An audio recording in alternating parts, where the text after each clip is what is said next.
Ahoj, vítá vás Miky u nového dílu Miky Kolektor.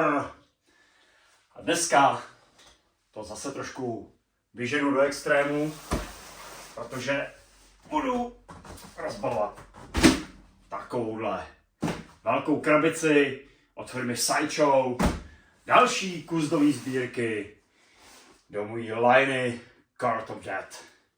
Bude to Reaper Generál, je to vlastně další takovej kousek, jako mám tady Mortigula, takže ze stejný frakce Bone a věřte mi, že hořím nedočkavostí, takže já to budu zbavit šipru, podíváme se na krabici a pak dovnitř. Jdeme na to. Tak, ještě to zbavím toho igelitu takhle pěkně. Je to teda opravdu, jak vidíte, je to poctivý kus krabice, poctivá pevina. No, a co na ní vidíme teda? Jo, tak Demetil v plný kráse, Exalted Reaper, generál, no ty bláho. Vznešený generál, Demetil, no to je, podívejte se na tu druhou stranu. Zase krásný art s popiskem frakce Bone. Já jsem si ten svět opravdu zamiloval a Demetila jsem strašně chtěl, protože jedna z největších a opravdu perfektních byl právě tady ten Mortigul. Kdo neviděl, tak je to ve starších videích. A tady ten Reaper patří, že Mortigul je tak Reaper, takže ten patří k němu. A měl by být velký, co jsem jako se předběžně koukal. Bude to opravdu kus sochy a věřte mi, že každý unboxing strašně prožívám. Jsem z toho vždycky jako vyklepaný, já se vždycky snažím se připravit, ale takovýhle věci člověka prostě dostanou. Takže krabice super, opravdu zase opět chválím. Mají ty arty na tom opravdu tak krásný, že ty vole, fakt bych jim věnoval stěnu, kdybych to místo měl, ale to je asi problém každého sběratele, že jo.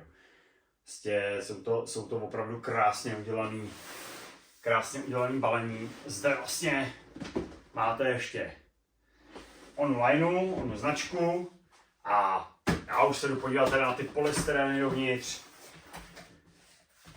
Ty brďo, no to bude zase dobrý kusanec teda, takže já udělám to, že vám dám zase nahlídnout, až to rozříznu, odklopím, tak co bude čekat uvnitř. Jdu se do toho podívat. No a když už teda dodržuju tady ty nahrávací postupy, takže se opět nevyhnete tady tomu pohledu sejmutí toho polystyrénu. Tady máme děkovačku od Sideshow vlastně za zakoupení. To já vždycky samozřejmě si v duchu děkuju taky, i když to vyprazdňuje peněženku. A jdu teda odklopit tady Reapera. No tak to vypadá, že to bude opravdu velký kus sochy. Podívejte se ta základna, jo. Versus moje ruka. No tak to bude dobrý masakr. No dobrý, OK. Už mi začínají lítat pěkně emoce.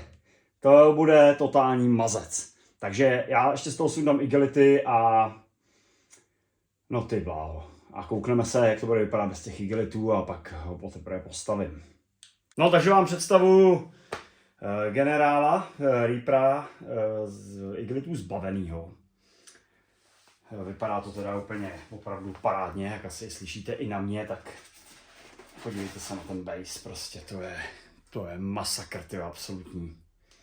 A opět tady zmíním, opět se budu opakovat, ale rád se opakuju. Opět zmíním limitaci, jak jde vidět, 1500 vydaných kusů, 471. v Mickeylandu. Nádherný, ale těžký base, takže já ho zase musím takhle to jednou rukou odložit. Nádhera. No, vypadá to, že to bude celkem slušná skládačka.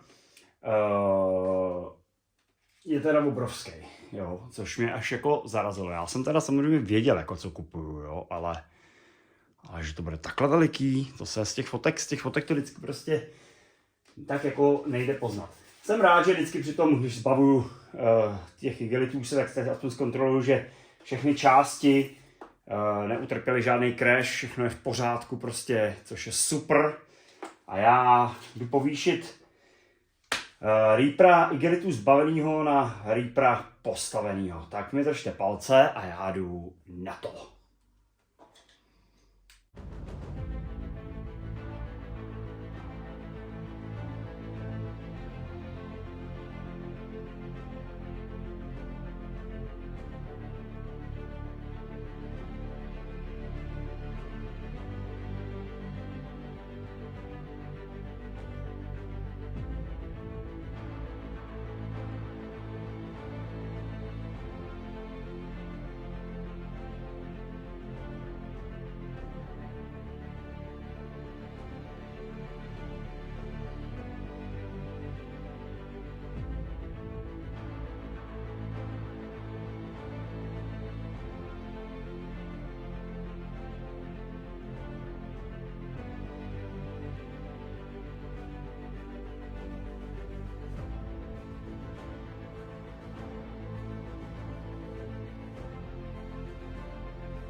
Tak, přátelé, a já mám opět postavenou.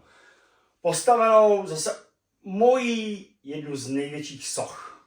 Nejvyšších soch. Podívejte se na ně. Já musím udělat recenzi ve stoje, protože tohle je opravdu macek. Je to nádherný. Sestrojení mi šlo hezky. Je pravda, že jsem se s nějakýma dílama trošku potrápil, že jsem to musel trošku střihnout, a to bylo třeba tady u těch nohou,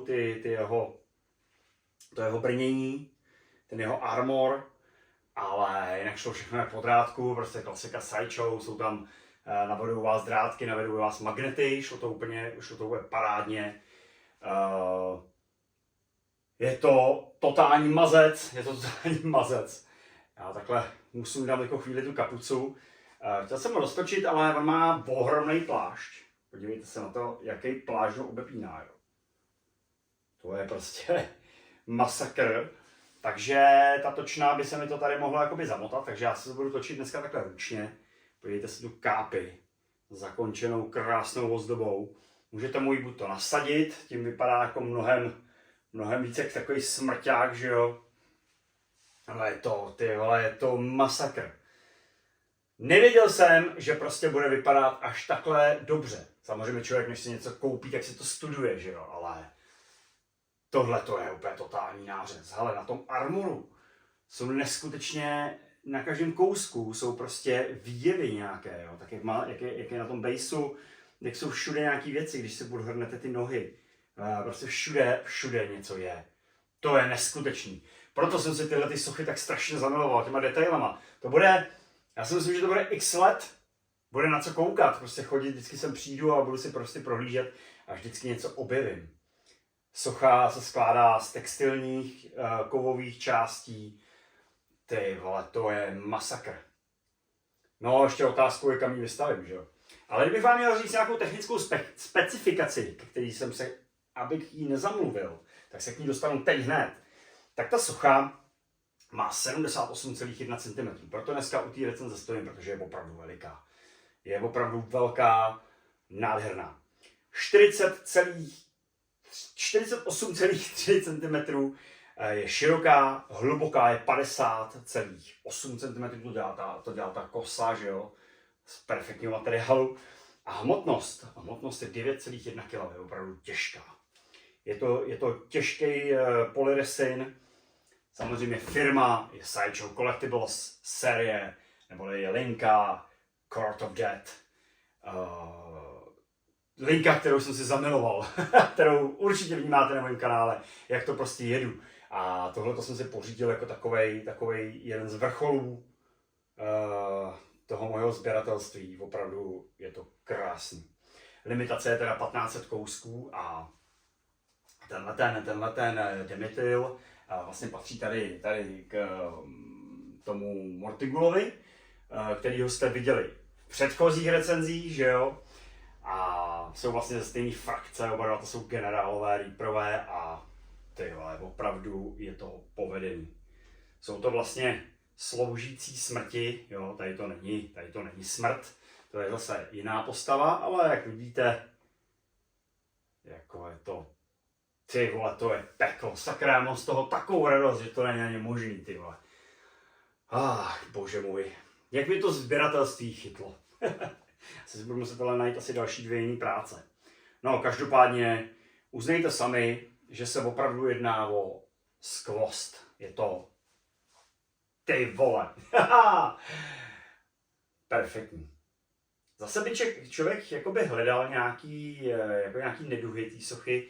Já nemám, jako ten plášť, že jo, ten je úplně, je ten dlouhý, že jo, nevím kam ho dám, ale tak on je vzadu, že jo. Takže to by tolik nevadilo, to jako neduch neberu, nebo jako nějakou chybu, není tam nic, všechno šlo krásně, všechno má detaily, nikde není nic špatně, to je prostě dokonalá práce. Až mě zaráží, že prostě Sideshow v téhletý lince nepokračují. Jako proč, ty vole? Vždyť je to dokonalý. Je to prostě mazec. A jak jsem vám zmínil před chviličkou, ano, už vím, že opět odbíhám z tématu na téma, ale když u té sochy budete také stát a začnete se koukat od base, nohy, odkryjete si prostě části, které jdou, že jo, tam všude všechno je, i když je to zakrytý, všechno všude je, každý detail, ta socha je komplet, prostě perfektní.